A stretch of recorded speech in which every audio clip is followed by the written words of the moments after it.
tere, kallid kuulajad, kallid vaatajad, fännisektor taas teie ees oma järjekordse episoodiga. Seda episoodi siis salvestame oktoobrikuu lõpus ja siin olen siis täna mina, olen Kermo välja vahetanud paremate inimeste vastu ja minu vasakul käe otse ees on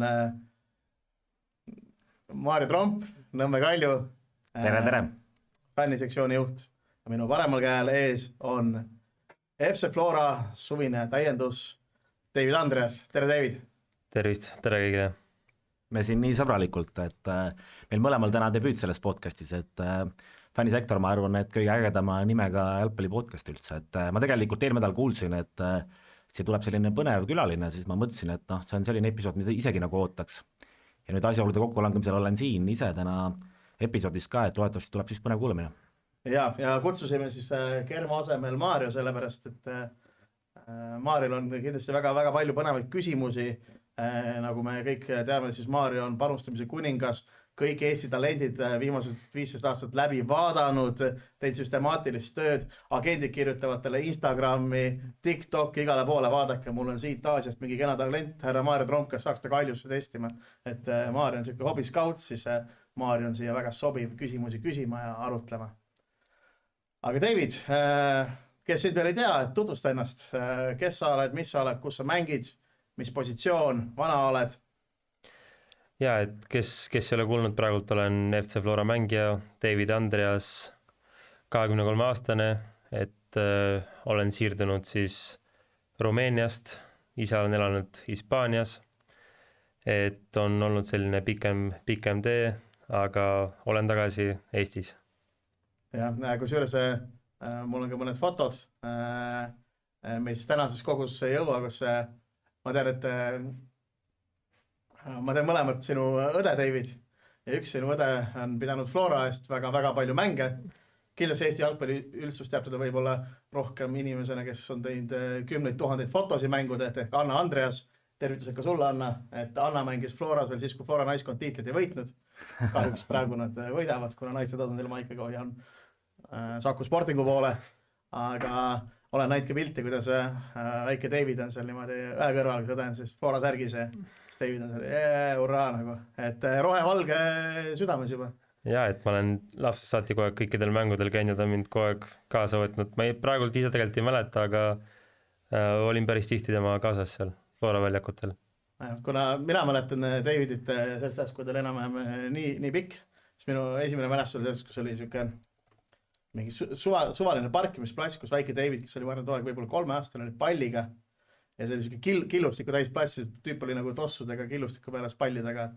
Nali oli toeg, et David õppis ennem nagu palli lööma kui kõndima, et nii kaua olen mina Davidist teadlik ja näitame siia ka ilusa pildi Davidist, kui sa olid noorem, et ma vaatan, et see on vist murukatte järgi mõtleks, et Wismaril tehtud. Ma arvan ka, ma praegu ka mõtlesin, et võiks Wismari küll olla. Et Wismaril vahetati see murukatte alles see aasta välja. No see David vist veel jalgpalluriks saada ei tahtnud, aga ma ei tea, hiljem tuleb võib-olla veel ka paremaid pilte, et millal see oli siis, kui mõtlesid, et võib-olla jalgpall on see äge asi, millega üldse ka pikemalt tegutseda? No ma ei tea, see David küll vaatab palli väga suure sooviga, aga mõtted tegelikult on tekkinud päris varaselt, et võib-olla pakuks niimoodi, kui olin 9-10, et pere on mul sportlasi täis, isa on ka mänginud, õde on mänginud ja kogu aeg oli see jalgpall nagu meil igal pool telekates ja see mõte oli kogu aeg, et tahaks jõuda, isegi mõnikord peaks jõudma, aga et vaatame, mis veel elu edasi pakub. Okei, aga sul on ju minu meelest peres ka veel noorem vend, kes mängib jalgpalli, nii? Jah, noorem vend praegult on Flora Dublis. Okei, kas ta mängib ka keskväljal? Ei, ta mängib, praegu mängib paremat kaitset. No võt, äkki tuleb siis lahendama meie äärekaitsjate kriisi. Ja kui ma ei eksi, siis ta oli ka noortekoondis, vähemalt eelmine aasta oli olemas, et äkki sealt on potentsiaali tulemas. Kusjuures, David ütle, sa midagi tahtsid? Ei, endast öelda, et on vaja veel ühte väravahti ja ründajad, et siis Andres Teber on igal soonis täis. Õige. Et, aga räägi oma noorusest, mis klubides sa nooruses mängisid, et noorteklassides olgem ausalt Floras sa ei mänginud. See on ju nii, et ma võin vaatajatele ühe vihje anda. minu meelest see on tehtud ma ei tea, aga ma arvan, et ma võin sulle öelda, kus on tehtud, see on Ajaxi staadium. See on Lasnamäel. Legendaarne võidujooksu Klondike'i kõrval, et vanemad kuulajad teavad, et kui jalgpalli ei tea, siis Klondike'i teab iga tallinlane ikkagi. Ja, et alustasin ma siis Tallinna Leegionis, alustasin varaselt 3-aastasega. Aga sa mäletad, kes oli su esimene treener? Mäletan, esimene treener oli Andrei Titov. Aga siis sealt ma olin 1 aasta temaga ja siis, kuna mõtlesin, et mul on jalgpallurite pere, siis isa oli elas väga kaasa minu jalgpallikarjäärile juba 3-4 aastaselt ja siis ma juba tegin edasi vanematega, et eks siis aastaga 2000. Ja seal mu treener oli siis Artjom Kalinin. Okei, aga kuidas sa võtaksid neid aastaid Leegionis noorena kokku, mida sa mäletad? Kuidas see atmosfäär oli? Minul on niimoodi, mina olen kõrvalt neid noorteturniire ainult vaadanud. Ikkagi sellepärast, et mul endale nooremad õed vennad on mängid, mitte sellepärast, et ma pedofil oleks. aga alati võingi rebid täna väga hästi. Peaks rohkem õhtusid episoode tegema. Aga selles suhtes, et Leegionid alati ilmestab siuke kõva karjumine on, kõva tase on ja need poisid on alati kuidagi teistest noorteklassides nagu miilid ja kui eest ära. Või kuidas sa Maarja vaatad, kuidas sa David vaatad? Mina olen nagu nõus, eriti see just nagu sajandi alguse poole, et need Leegioni pundid olid, ma arvan, kõikides vanustes olid, kui mitte nagu parimad, siis ikkagi top 3 seas ja just võib-olla nendes varasemates vanuseklassides, kus seal, kui meil võib-olla, ütleme, kui me nimetame Leegionit võib-olla selliseks venekeelse nii-öelda kodukeelega rohkem noortevõistkonnaks, siis eestlastel võib-olla siuke natuke pehmem on see asi, et seal käis see ikkagi oralis ja sammuses ja 12 aastat pidid ka võitma, et ma arvan, see nagu iseloomustas kõige rohkem Leegionit, vähemalt minule nagu kõrvalt vaatana. Jaa, ei, mina küll mäletan, et kogu aeg olid tugevad võistkonnad ja just nagu nooremad ka ja mis ma võiks öelda, miks siis need nooremad nii tugevad olid, minu selline pakkumine, et on vähem võistkonda ka, et ei ole neid Leegion 1, 2, 3, nagu praegult on paljudes võistkondades, äkki see ka muutis seda.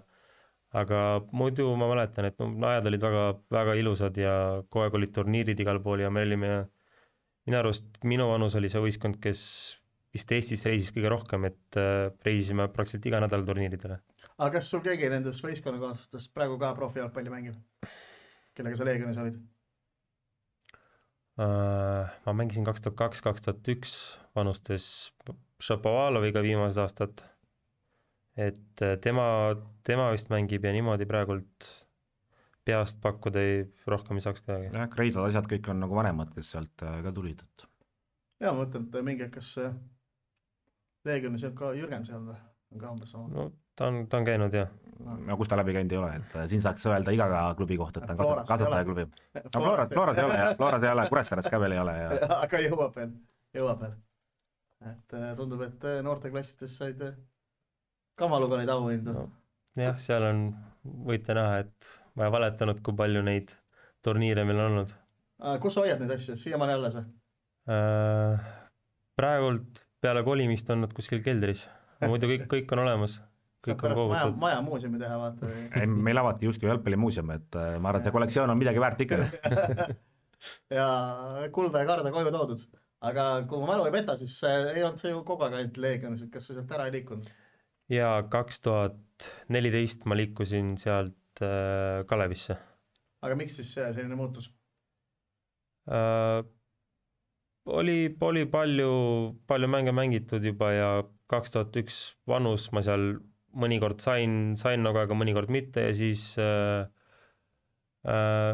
mõned asjad ei lepitud ära seal lihtsalt treeneriga ja siis lahkusin sealt Kalevisse. Ja samas ma mäletan Kalevit, mis oli 2003 vanus Kalev, aga mängisid kogu aeg 2002 eest, et oli selline treener nagu Atko ja ma mäletan, et nende võistkond kogu aeg mängis väga ilusat jalgpalli, et nagu oli selline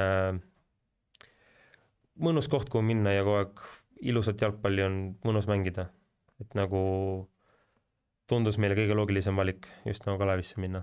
Jah, sealt tulid siis Baskotši, Shane ja Kuraksin ja vähemalt tuntumatest mängijatest, et kes oli siis kas Vetkal ka seal on? Vetkal ka sealt jah, et aga ta oli aasta noorem nendest teistest veel, et see oli Eesti parim nagu noortepunt ja kui me vaatame praegu ka koondise tasemele, et neid noortegruppe, kus on nii palju A-koondsusi tulnud nagu ühest grupist, noh, neid liiga palju ei ole, et see on niisugune erakordne aastakäik oli kindlasti. ja et võistkond oli hea, see oli veel Teeveli ka, Tristan Teeveli ka meiega. Teeveli ka veel jah, et seal noh, tegelikult on niisugune meistriga tasemel on veel noh, veel rohkem mängijaid kui koondise saab tasemel. ühe tiimi juba kokku panna nagu, et see on ei tõesti kõva tiim, et on sellest räägitud ka, et praegu Atko on ju Nõmme Unitedis minu mälu järgi. Jah, vist küll. Toodi sinna ära mingi 3-4 aastast või midagi niimoodi see oli. Et noorteklasside jalgpalli selles suhtes huvitav. Aga peale siis Kalevit oli siis see suur muutus, vastab peale. Ja et peale Kalevit siis oli... Mitte Leegia. Aga sa oled vasaku või paremjaline mängija? Parem, on ju? Parem, jah. No näed. Professionaalne eeltöö. Ei, mina ju tean seda. Ma tahtsin, et te kuulete ütleks. Kõik kuuled ei ole siukse football manageri kogemusega nagu mina vaata, et kohe vaatan ära, kui mängija platsil on. Sa vaatad profiili järgi lihtsalt, ainult keha hoiad. Halva kvaliteediga, aga sinu esimese siis välisklubi logo, et räägis, kus sa läksid, mis klubiga tegemist on, kuidas sattusid sinna?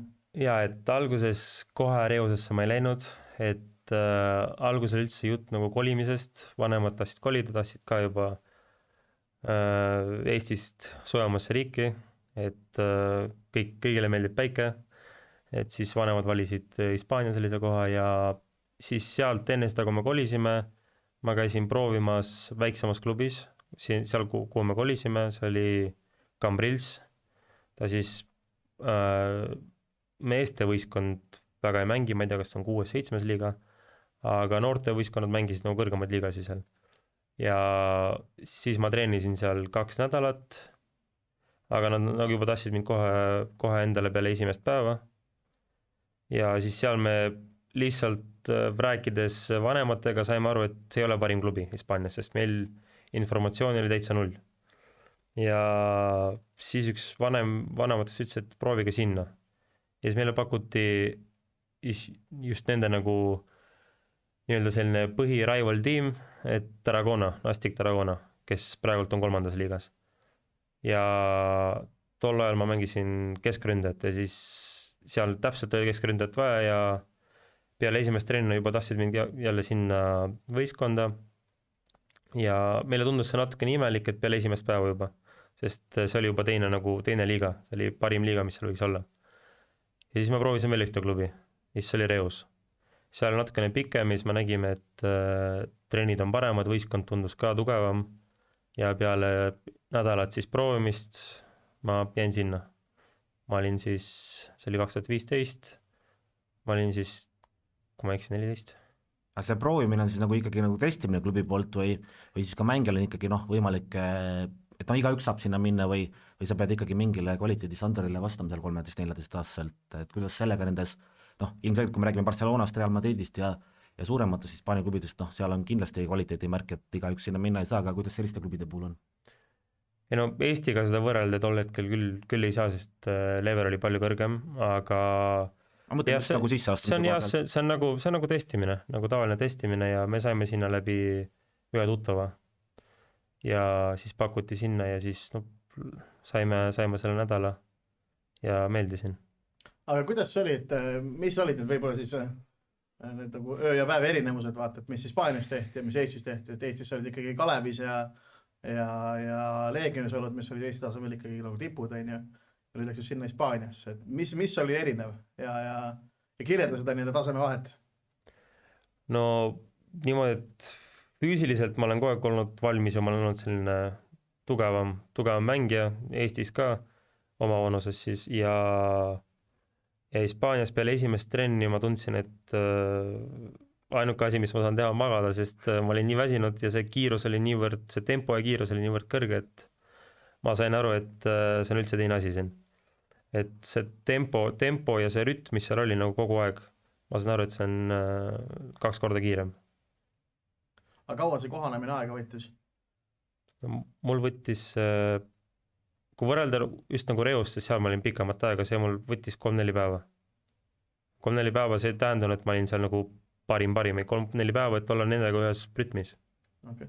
Aga kuidas sa nagu nende trennid nagu ülesehitust iseloomustaksid, et mis oli nagu erinev võrredes siis, ma ei tea, Kaleviga või siis seal Reusis? No mis seal vahe oli, et kõik oli ette valmistatud juba enne seda, kui me väljakule jõudsime, et kõik oli valmis kohe, kui me jõudsime väljakule ja see on juba, ma räägin noortest, mitte professionaalidest. Jõudsime väljakule, kõik oli valmis, soojendus siis kohe palliga ja mingit jooksmist ilma pallita, füüsilist asja, mitte midagi, kõik kohe palliga.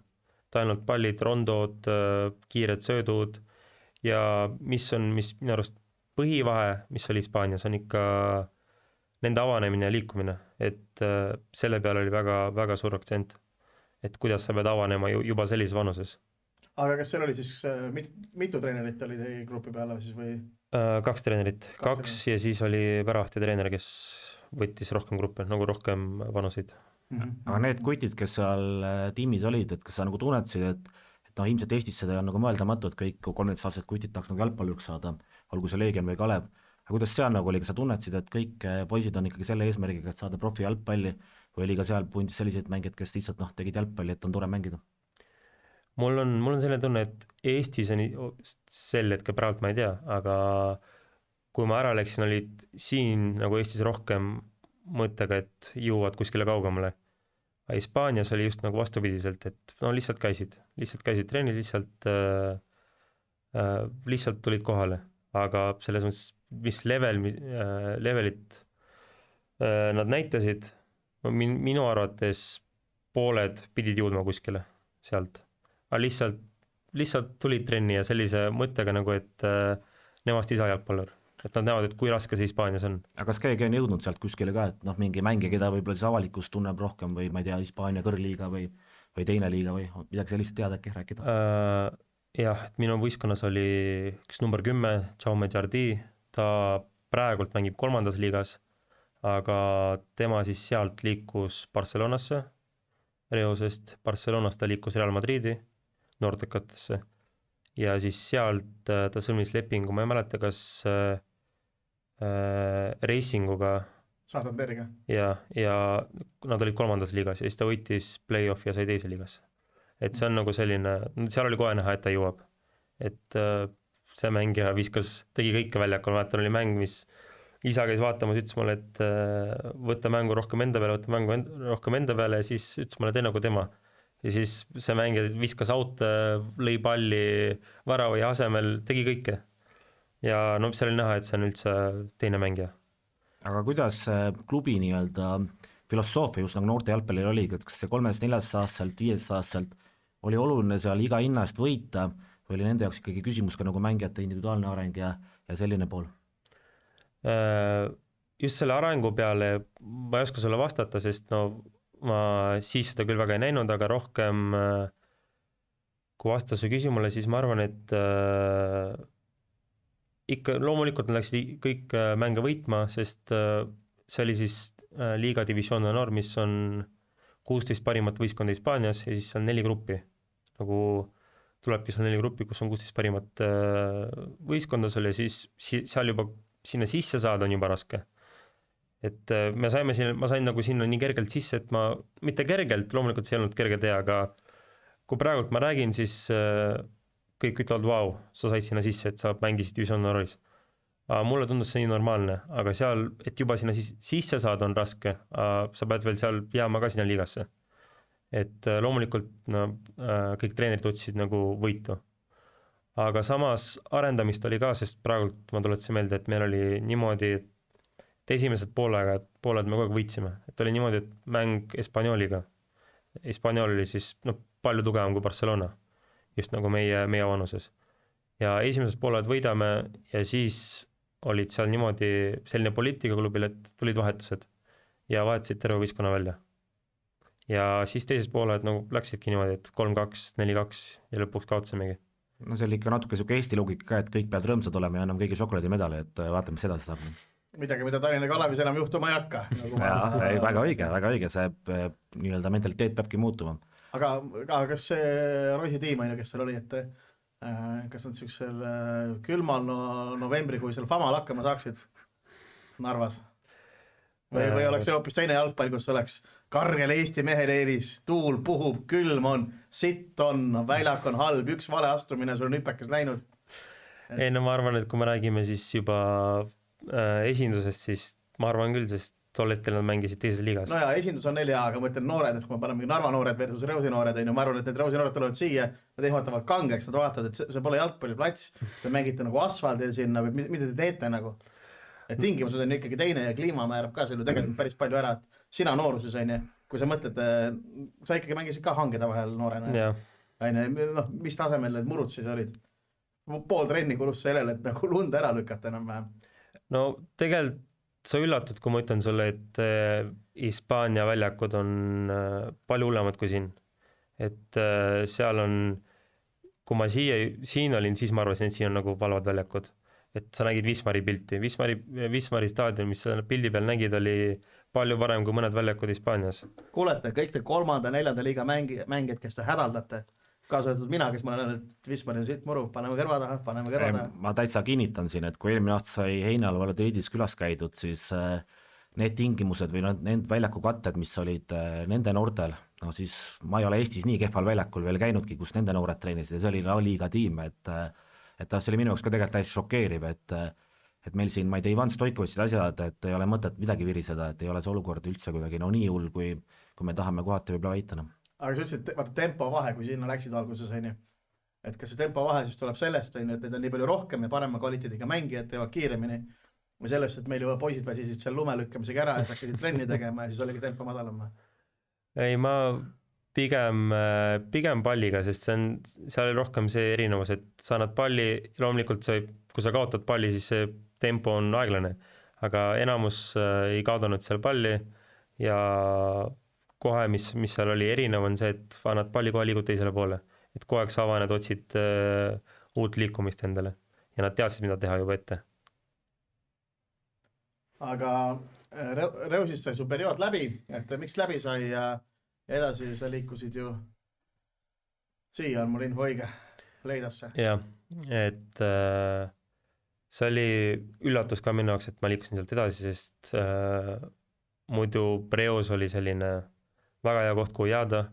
Seal ma ütleks, et mul ei vedanud seal just nagu klubi mõttes, sest nagu ma ütlesin ennem, et klubi mängis siis sekundas, ehk siis teine liiga. Ja segunda level ma arvan, et on üks parim teine liiga üldse maailmas.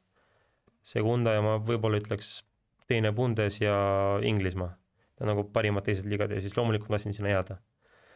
Ja seal ma mäletan, et ma ei tahtnud sealt minna, sest mul tuli pakkumine, mitte pakkumine, mind kutsuti proovina AC Milani ennest, kui ma Leidasse liikusin.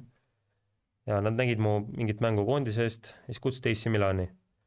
Ja ma käisin seal 10 päeva ära, kusjuures mõttega, et ma jään sinna, sest olid väga head 10 päeva, kus ma jõudsin ka värava lüüa ja siis viimasel päeval nad ütlesid, et no võtame sinuga ühendust, no kõik me teame, mis see tähendab. Aga peale seda siis tuli pakkumine Torinosse, kohe peale seda. Torinosse või Juventusse? Torino. Aga mis vanusest me räägime hetkel, 16-17? 17. Ja siis, kui see nii-öelda profilepingut saab juba mängijatele pakkuda, et see 16 on siis see piir, et kes ei tea. Jah, et mul tuli pakkumine sinna ja siis me natukene arutasin peres ka ja siis ütlesime, et no pole mõtet, sest võib-olla tundub Torino, aga tol ajal mängisin Hispaanias ja mu esindusvõistkond mängis siis juba teises liigas. Siis ma olen nendega juba trenne saanud selle teise liiga võistkonnaga. Ma mind kutsutud 3-4 trennile. Et nagu nägin seal ilusat tulevikku. Siis me ütlesime ära. Ja siis peale seda, nüüd te kindlasti teate seda klubi omaniku La Porta. Ta oli siis Reos omanik tol ajal. Ja tema kahjuks viis klubi pankrotti Reose. Huvitav, ta oleks nagu sarnast mustrit varem kohe reisinud. Ja siis see juhtus nii järsku, klubi läks pankrotti ja siis meile öeldi, et siis see U19, mis mängis parimas liigas seal divisionaaris, et see läheb lahku nagu, et see võistkond ei jää, kõik nooremad kukuvad 2 liigat allapoole, esindust rohkem ei ole. No ja siis oli nagu küsimus, mis edasi. Sest nagu tegelikult oli terve plaan juba olemas, et kuhu ma lähen edasi, et kõik pidi olema okei. ja enne Leidat veel oli selline asi, et mulle pakuti jääda Reosesse, seal oli võimalus jätta esindus nii-öelda 5. liigasse ja mulle pakuti jääda sinna nagu mängijana juba sõlmida esimese profilepingu seal. Ja seal oli üks Ameerika omanik, ta praegult, ta on vist omanik MLS-i võistkonnale, ma praegult ei oska öelda täpselt, mis võistkond. Kui ma eksi, oli mingi Seattle'i võistkond. Seattle Sounders, jah. Võib-olla jah, et võin valetada, aga ta oli siis see inimene, kes tahtis nagu saada Reose omanikuks ja siis tekkis jälle uus plaan, et jään sinna, et olen 16-17, et saan sõlmida profilepingu ja mängida 5. liigas. Tegelikult see on suur samm ette. Hüppelava, jah. Ja siis lõpuks ei maksnud ära, mis pidi ja kohtus ka kaotsid ja siis lagunaski klubi täitsa. Ja siis läbi agendi liikusin Leidasse, kus ma sõlmisin. Kes su agent oli siis? Mul oli agent David Peña, üks hispaanlane, kes tegelikult väga ei tegelenud sportlastega, ta oli rohkem praegu ma isegi ei oska öelda, sportlastega ta ei tegelenud, et pakkus abi. Aga kuidas sa temani jõudsid üldse? Ta jõudis meieni ise, ta nägi mu mänge ja siis ta on ise sellest samast linnast seal Reosest ja siis kontaktis läbi, meil oli tolle, see oli meil tõlkija, sest me hispaania keelt ei osanud. Ja isal oli nagu tõlkija ja siis läbi tema. Sa enne mainisid, et AC Milani testimisele said läbi koondise. Kui palju seal Hispaania nagu noorte jalgpallis teie selles divisionis näiteks kaute mängudel käis, et kuskile võib-olla siis ka tuntumatesse tiimidesse mängeid värvata? Väga palju, et ja rohkem, loomulikult meie linnas mitte nii palju, sest seal on ka oleneb, mis linnas sa mängid. Ja kui meil olid mingid mängud näiteks Barcelonas, et Espanyoli vastu, Barcelona vastu kindlasti, et seal on oma skaudid. Espanyoli mängudel on palju skauti ja siis on ükskõik mis võistkond, mis on Barcelona lähedal, sest seal on nagu rohkem skaute. Et seal olid rohkem skaute ja käisid vaatama mänge. Ilmselt kui mängijad saavad 16, siis hakkab ka agentidel nende nimel kõva võitlus, et sa siis võib-olla mingile tuntumale agendile nii silma ei jäänud?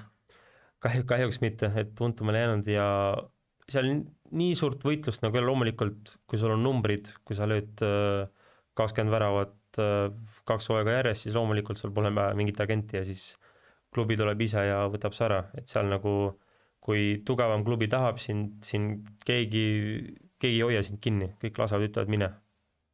Et selles vanuses agendi nii palju ei liigu.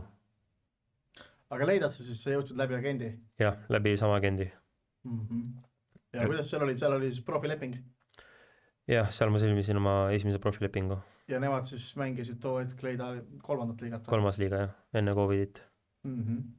Ja kuidas need tingimused olid, lepingu tingimused, et said mingi korteri kamba peale või kuidas teil seal oli see asi? Ausalt öeldes see leping, mis ma sõlmisin, seal ei olnud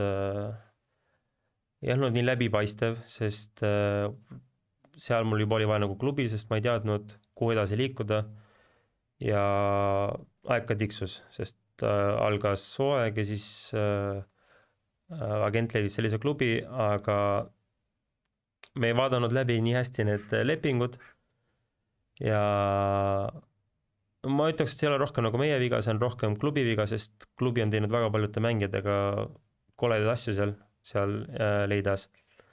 Ja oli selline asi, et me sõlmisime 3+1, aga me teadsime, et meil on 1 aasta seal.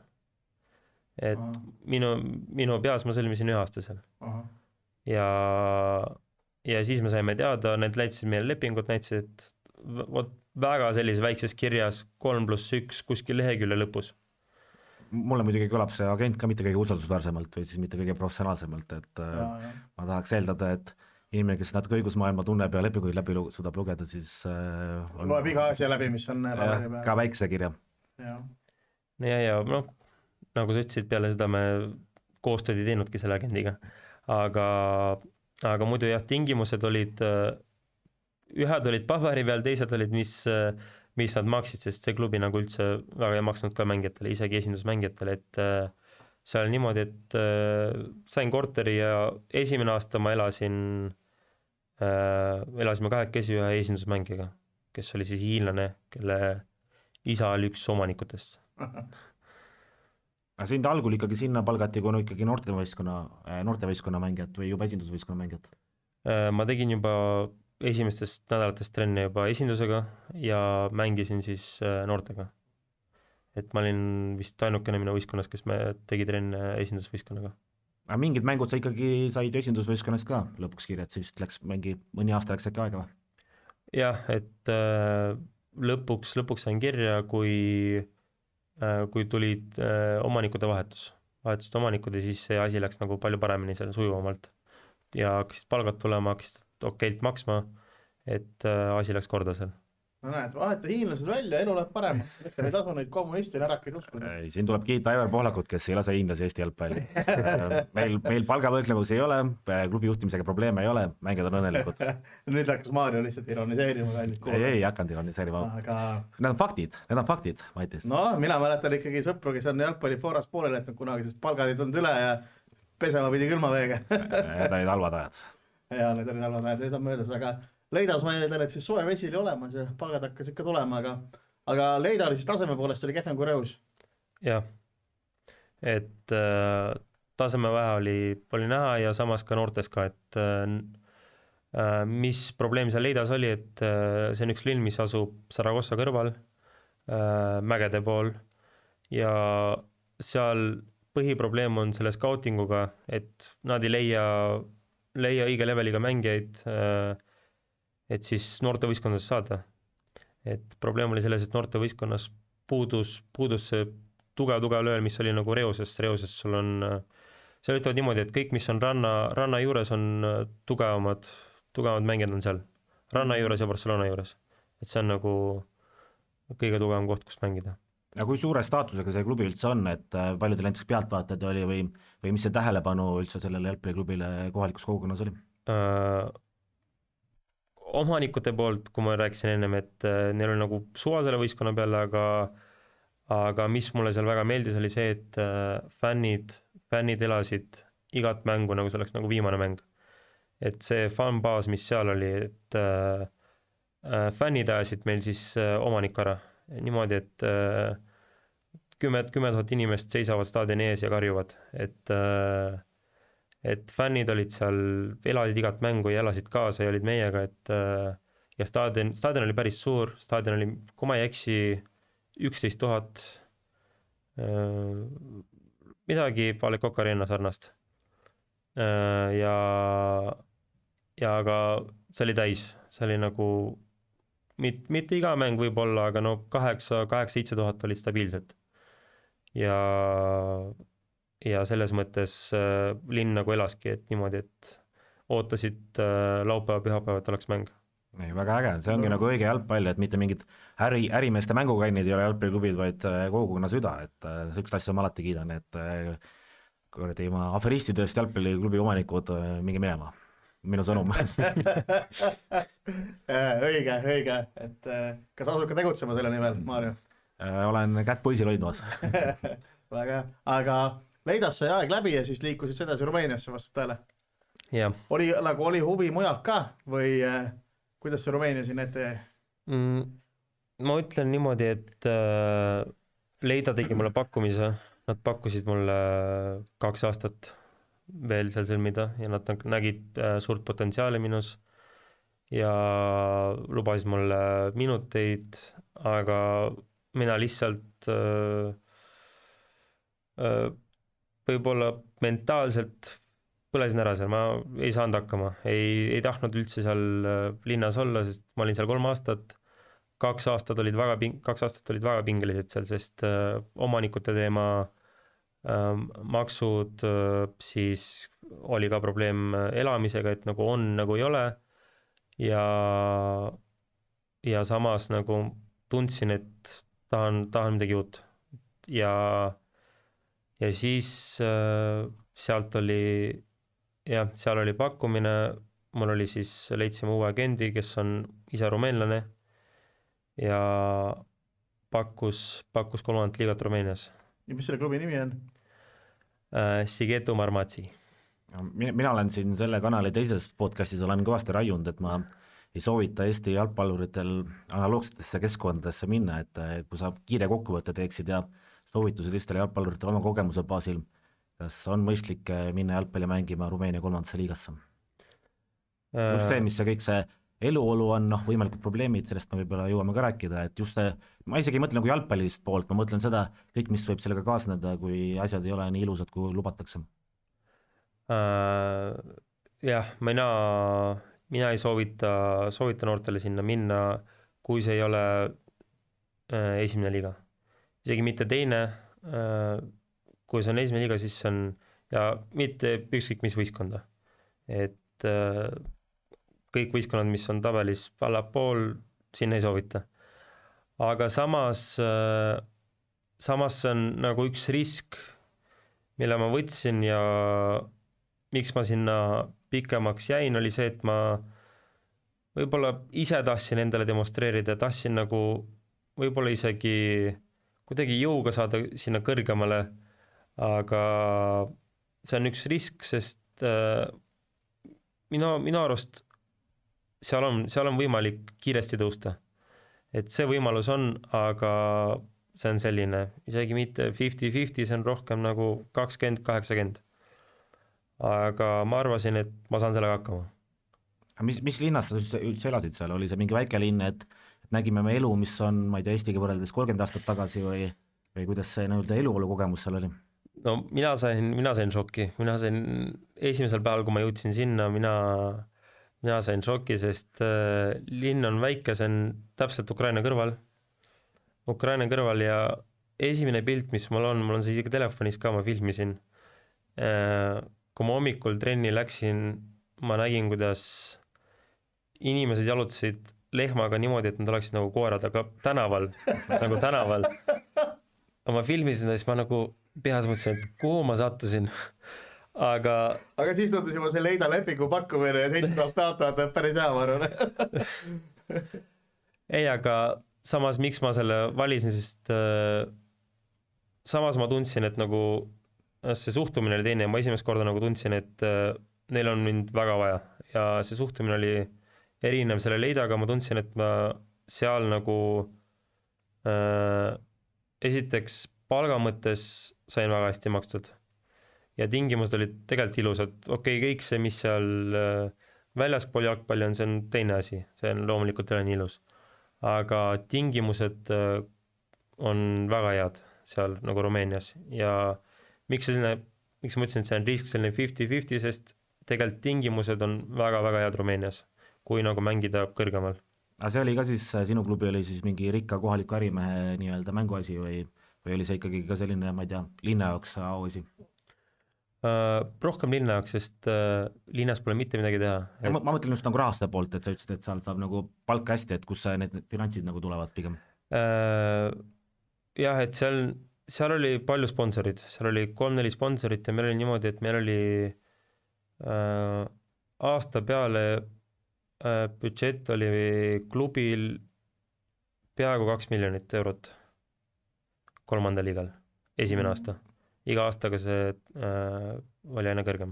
See oli siis esindusmeeskonna ja loomulikult. Jah, selliseid numbreid, kui ma nüüd praegu täitsa võssa ei pane, siis ega me ei näe ju Levadil ja Floralgi, et Eesti kontekstis, et ja esindusmeeskonna peale. Ainult esindusmeeskonna peale, jah, et see on ikkagi märkimisväärne, et see ei ole jah, kellelegi otseselt üllatus, et seal nagu raha liigub, aga sa ütlesid enne, et lehmadega jalutasid tänava peal.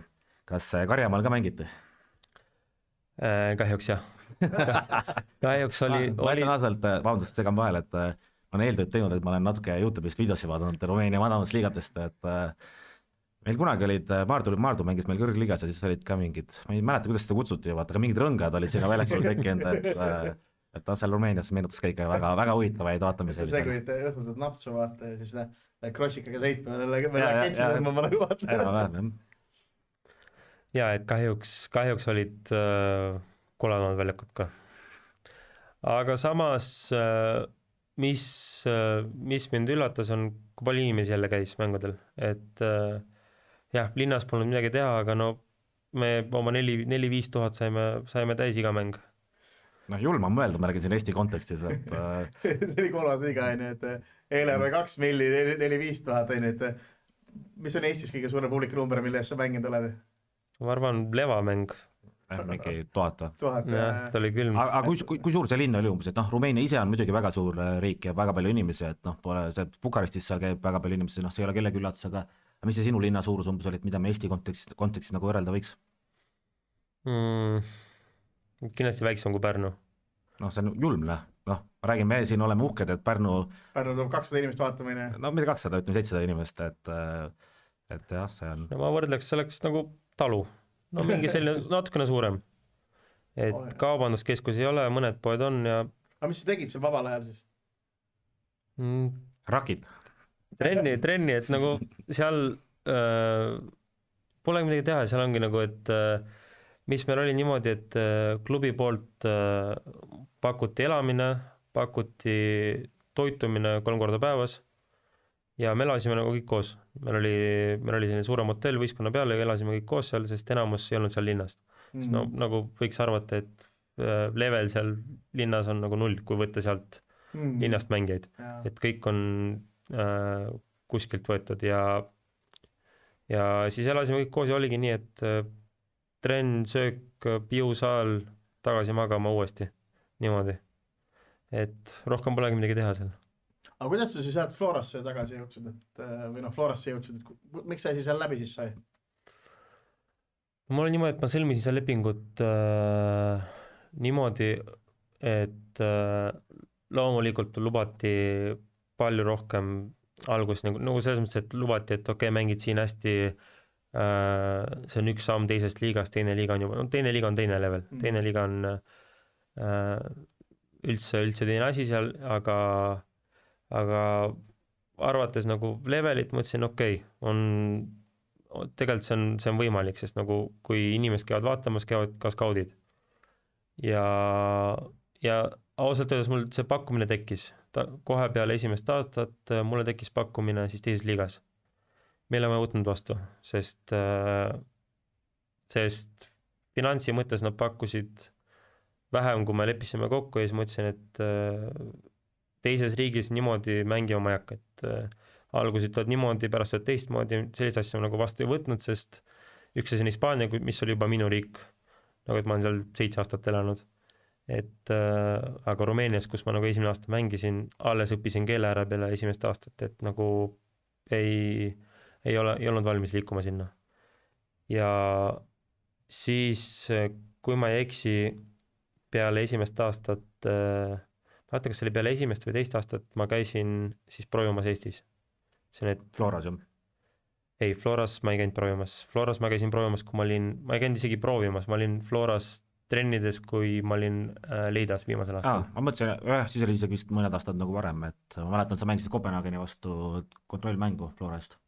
Ja et seal oli mul niimoodi, et mul ei olnud ühtegi minutit enne, ma sain vigastuse, mul oli põlvevigastus, siis ma olin 3 kuud audis.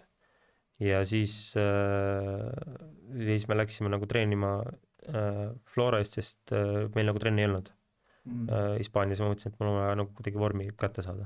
Oota, aga kus sa siis Eestis käisid? Ütlesid, et seal Rumeenias vahepeal käisid Eestis midagi proovimas kuskil?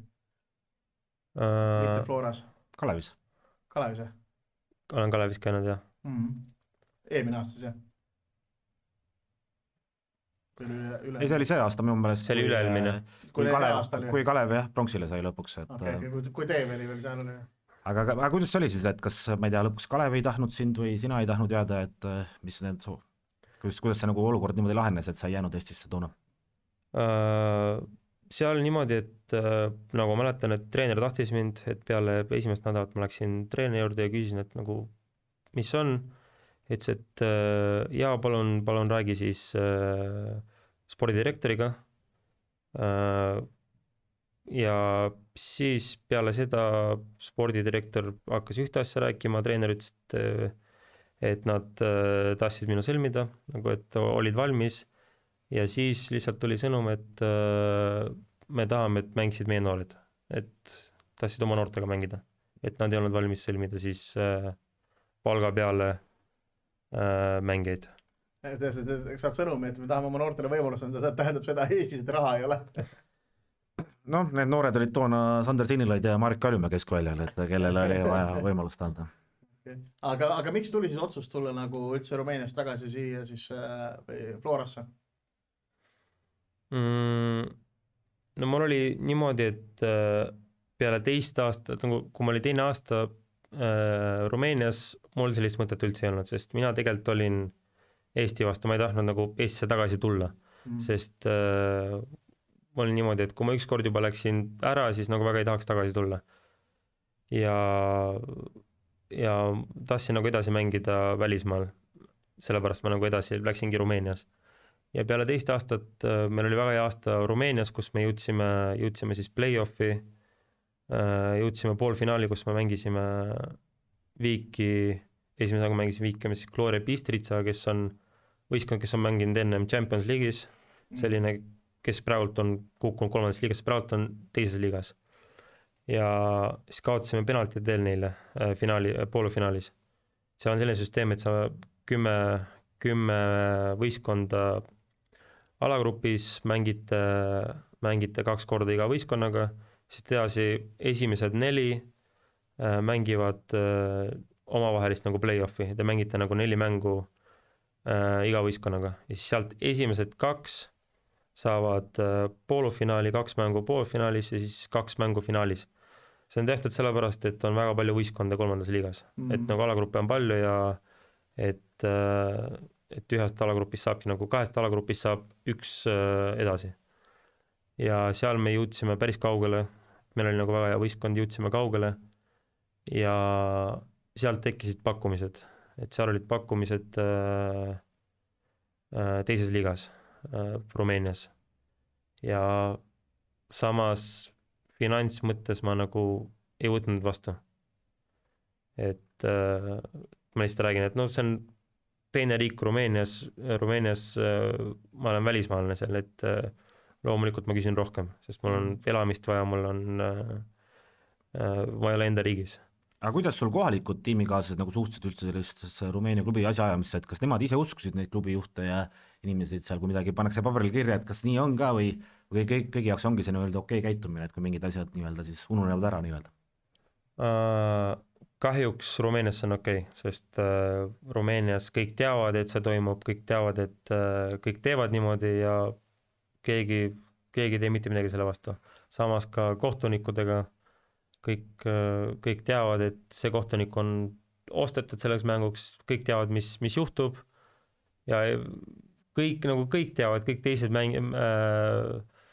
treenerid ka, et ma mäletan, et oli selline mäng meil, tähtis mäng, kus me pidime võitma vist 2-0 ja treener ütles meile riietusruumis, et me saame punase kaardi täna. Ütles, et tal on info, et me saame punase kaardi. Ja kahjuks oli mina see, kes sai punase kaardi, lihtsalt mitte millestki ja siis ma sain aru, et okei, midagi siin on valesti. Ja see kohtunik asi on see hull, et see on väga kurb, mis seal toimub. Sa kergelt juba jõudsid ise sinna ka, aga kas sa sellist, ma ei tea, maffia poolt ka nagu rohkem nägid, et võib-olla mingid inimesed tulevad kuskil ähvardama ja mängijaid, et on vaja mingid, ma ei tea, tulemused kokku leppida või olgem ausad, me enne natuke rääkisime panustamisest ka, siis need Rumeenia madalamad liigad alati kõige puhtamad nii-öelda liigad ausa spordi mõttes ei ole. Jah, seal selles mõttes on maffia poolt ma ei oska sulle öelda, ma ei tea, kas seal just sellist agressiivseid inimesi on nagu selles mõttes olnud, just nagu panustamise poolt, aga ma tean, et panustatakse palju seal ja treenerid, kohtunikud, omanikud, et seda on palju. Seda meie liigas nagu meie alagrupis ei olnud nii palju, mis oli tegelikult hea. Ja aga selles mõttes kahjuks seda on seal palju, seal Rumeenias ja seda panustamist paljud mängivad selle peal. Aga kas sa olid nagu enne sinna minekut ka selliste nii-öelda, ma nimetan neid O-kohtadeks, sa olid kursis või see, et kõik tuli nagu sulle üllatuse, nagu sa sinna kohale jõudsid, et mis täpselt need tingimused on ja et kuidas see tõesti see elu seal ka on? No ma sain rohkem teada ja ma sain rohkem infot teada, kui ma õppisin rumeenia keele ära. See oli niimoodi, et ma alguses jõudsin sinna 2 hispaanlasega, ka läbi minu agendi, 2 hispaanlasega, siis me rääkisime riietusruumis hispaania keeles. Nemad sinna võistkonda ei saanud, nemad leveli mõttes ei sobinud. Ja siis ma jäin sinna üksi ja inglise keeles on väga rääkinud. Ja mul oli treener ka, treener rääkis inglise keeles, treener oli mul, esimene aasta oli päris kuulus treener Adrian Jenci, ta on olnud ka Rumeenia kapten koos, kui mängis Hadži ja on Spartak Moskvas mänginud. Et see oli nagu põhiasi, miks ma sinna läksin, et ma nagu nägin, et treener ei ole nagu naljaasi, et ta teab midagi. Aga kõik selle info ma sain kätte, kui ma õppisin rumeenia keele ära. Nagu riietusruumis, ma ei tea, keeltega mul nagu läheb paremini, et õpin päris kiiresti ja selle rumeenia keele ma õppisin vist 4 kuuga ära riietusruumis, ma hakkasin aru saama, mis nad räägivad. Ja siis ma sain terve selle info kätte ja siis ma sain nagu sellise kultuuršoki. Kas oli selline tunne kätt, kuhu ma nüüd sattunud olen? Jaa, aga samas kõik, mis mulle nagu seal lubatud on, et teised liigad, see oli täidetud, et see ei ole nii, et okei, ma jõudsin siia, et siin on kõik teistmoodi. Tegelikult ei ole, et nagu palka ma sain õigel ajal, esimesed 2 aastat õigel ajal ja nagu selles mõttes probleemi ei olnud, et kõik, mis mulle lubati, kõik oli täidetud. Aga kui järgmine aasta tuleks näiteks sellest tõesti siis tugevuse teisest liigast, tuleks pakkumine, no ütleme finantstingimused, kõik asjad on justkui sulle sobivad, kas läheksid nagu meeleldi Rumeeniasse tagasi või pigem tahaksid mõnda muud turgu vaadata? Et Rumeenia klubid meid ei kuule, selles mõttes, et ei ole vaja muretseda. Ei no ma kunagi ei taha ei öelda, et kunagi ei tea, mis võib juhtuda tulevikus ja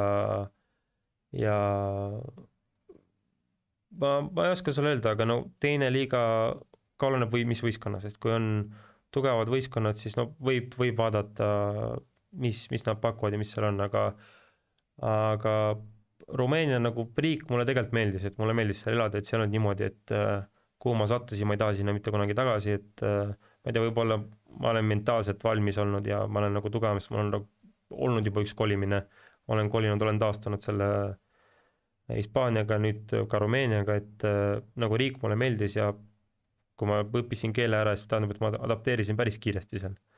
Et kui tuleks mingi pakkumine esimesest liigast, siis no vähesed on meil mänginud seal. Et on Käit mänginud, on Tamm on praegu ise teises liigas, Sepsis. Et ma ei arva, et ta halvas kohas on, et see on koondise mängija. Jah, ütleme, Lepistu on mänginud seal, ei olnud ka vist kõige paremad kogemused, aga tal oli ka selline... Aga kuidas sa võtleksid seda taset praeguse Floraga, et kui sa olid Rumeenias? Kuhu on tugevam klubi, kas praegune Flora või siis Rumeenia tähtis, kus sa läksid? Flora on tugevam. On tugevam, mille poolest? Füüsiliselt kindlasti, liikumised targemad Rumeenias, mis on, et ei ole nii targad mängijad just nagu taktikaliselt seal on kuidas meil agent ütles, et seal on nagu mängijad, kes jooksevad nagu sead väljakul.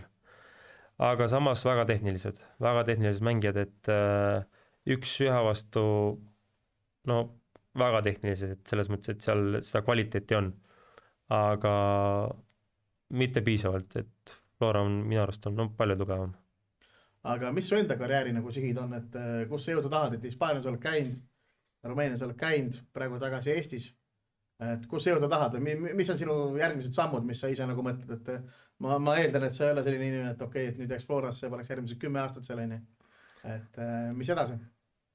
Edasi kindlasti ma alguses pean tõestama Floras, et ma olen siin nii vähe olnud, et ma pean veel tõestama, mul peavad numbrid olema, pean aitama rohkem võistkonda, võib-olla ka põhirolli mängima, no selleni ma pean jõudma ja siis sealt ma saan edasi rääkida, kuhu liikuma, et praegult step by step. Aga unistus? Unistusi on palju. Jalgpalliunistus. Unistusi täis on atmosfäär. Aga avalikkus käis läbi ka, et sa ei ole liiga tavapärane Eestis, et meie tippvõistkondades tuleb mõni mängija nagu amatöörmängija lepinguga, et ma ei tea, kui palju sa siin nagu tausta saad avada, aga kas see oli kuidagi sinu enda või sinu nõuandjate soov ka, et võib-olla mitte liiga pikalt ennast kuskile kinni panna kohustustega lepinguga või siis Flora tõesti ei olnud valmis sulle hetkel profilepingut pakkuma? Seal me saime mõlemad. Klubi tahtis veel vaadata, mina sain aru, et mina ei kaota sellega mitte midagi, sest minu hind kasvab, ma teadsin, et ma tõestan, et selles mõttes ma olin enesekindel, ma ütlesin seda ka klubile, et mina tõestan teile, et ma näitan, et ma saan, et ma olen väärt ja mina saan aru, et mina sellega ei kaota mitte midagi, ma ainult võidan, sest minu nagu mängija hind tõuseb. Ja kui Flora ei pakuks mulle lepingut edasi, ma teadsin, et mingi teine klubi pakuks, sest ma olin kindel endas. noh, viimati lõid Levadiale 2 väravat, et Levadial on üldjuhul komme mängijaid mitmekordse palgaga ära osta, et endale ebasobivaid mängijaid, et spordirektor Levadia, mis ta nimi nüüd oli, Al Kardinal, Kulardava ei ole veel pöördunud sinu poole. Ei, et mina mõtetega olnud Floras ja tänulik väga Florale selle võimalusest, sest no, ma võtan ise Kalju spordirektorina siis juhtohjad üle, et kõik mängijad, kes Florast aitavad paremaks, need tuleb ära võtta. Aga kui sa vaatad tagasi oma karjäärile, et kas pigem oli see ikkagi hea, et sa noorena läksid ära sinna Hispaaniasse? Jah, minu arust kindlasti. Aga kas sa soovitaksid ka teistel noortel, kui nad on, meil on siin see hull plejaad on mängid, kes lähevad 16-17 aastat ära Hispaaniasse, Itaaliasse, et kas sa soovitaksid noortel, kes on 16-17, minna ära kuskile välismaa akadeemiasse, käia proovida seal, sest olgem ausad, Eestisse saab alati tagasi tulla, sul on vähemalt mingi kogemuse võrra rikkam, sa saad aru nagu võib-olla, kus sa pead juurde panema, et kui kaugel sa võib-olla tegelikult sellest jalgpallimaailmast oled, et on see sinu meelest hea mõte? Ma kindlasti soovitaks, sest sa näed rohkem, sa näed, mis sul vaja on, sa näed, kuidas teised töötavad, sa arened, sa mõtled kaasa, et selles mõttes see on raske, see kolimine ja veel sellises vanuses, aga kui on võimalus, ma kindlasti soovitaks, sest Eesti saab tagasi tulla ja Eestis võib nullist alustada, aga on raske alustada nullist kuskilt teisest riigist, nagu Hispaanias või Itaalias, Saksamaal, et ja selle kogemuse kätte saada, minu arust ma ütleks, et on vajalik, aga no ma soovitaks.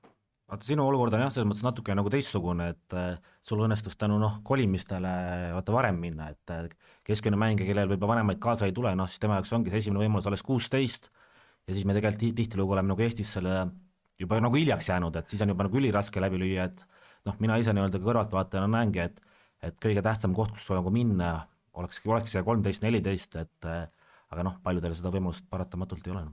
Sa oled kindlasti kursis, et Pärnus on praegu üks terav ründaja, kes Eesti liigas väravad lööb, Paalberg, kes on üpris noor.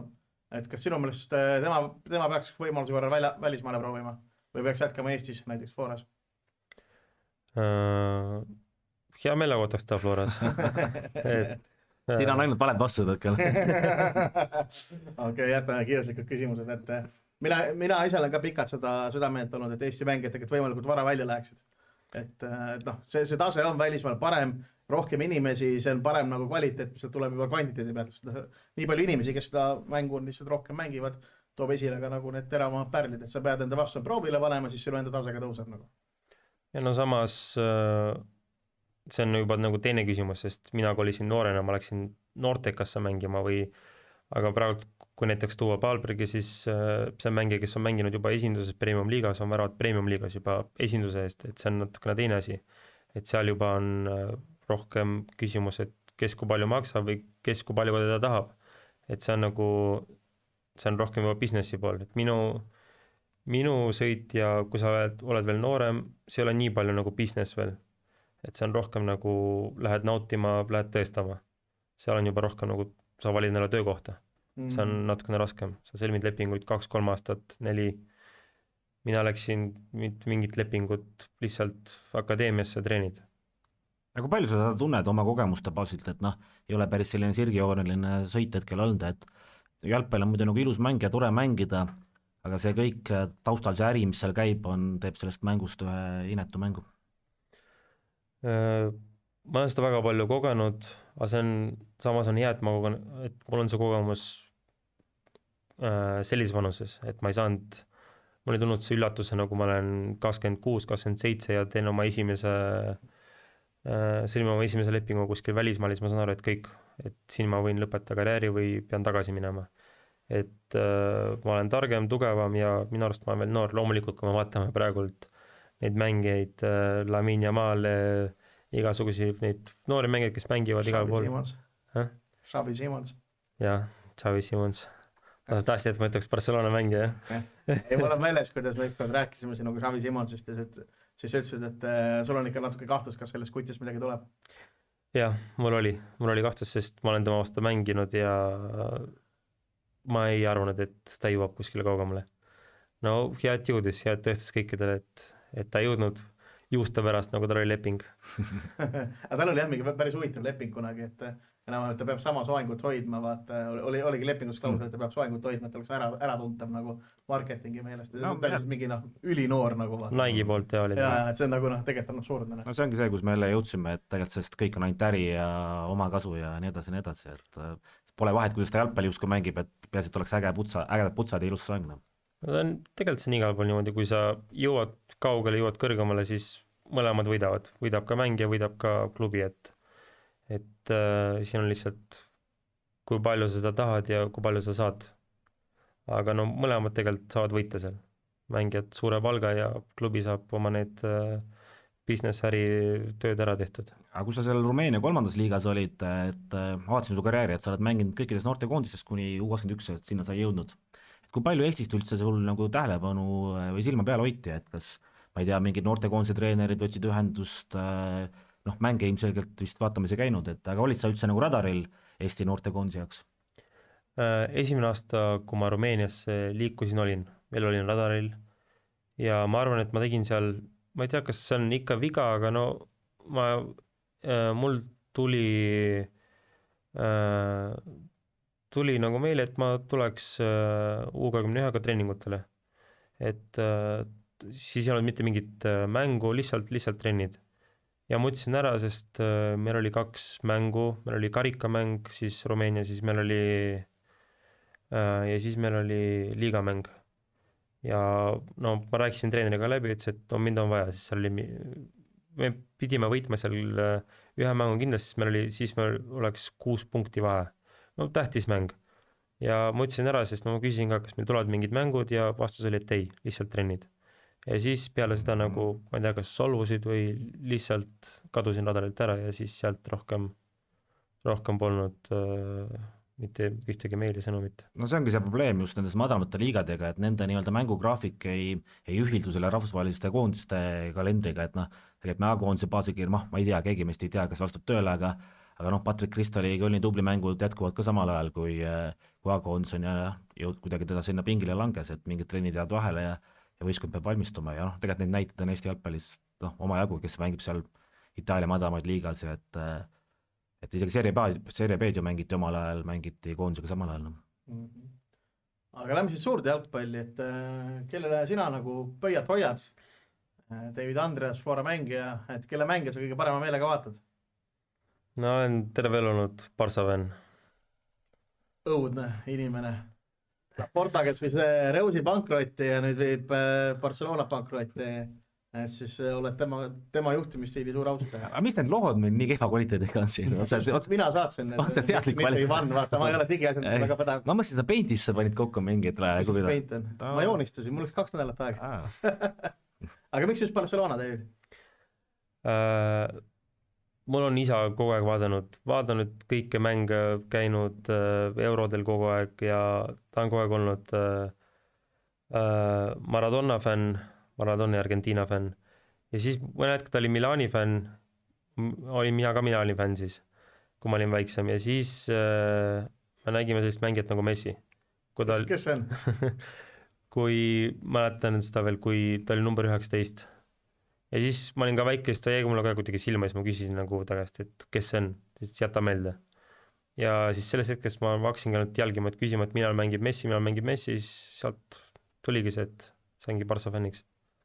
Ja siiamaani siis ikkagi südamest? Siiamaani ja isegi kui nad kaotsid ja olid Euroopa liigis siiamaani. Kuidas Rafinha ja Mal teevad, siis on ikkagi, et Barcelona. No Matisel on Sheringamiga samad lood, et ta mäletab väga hästi noorena, kuidas Sheringham mängis. Ärme nüüd kõrvuta, need on erinevad ajastud. Et põlg on nii Barcelona kui Eddie Sheringham. Aga ja väga põnev, aga rääkides üleselt nagu mängid siin tagasi Eestis, et kes on Eesti jalgpalli 3 suurimat talenti sinu meelest? kes on siuksed andekad mängijad, võiks olla alla 25, kellelt võiks midagi oodata, kellel sinu silma järgi on siukest nagu, on midagi ekstrat, mida silmas pidada nagu?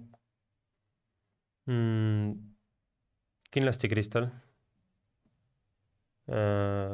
Tal on see selline, on tal sellist ootamatut liigutust.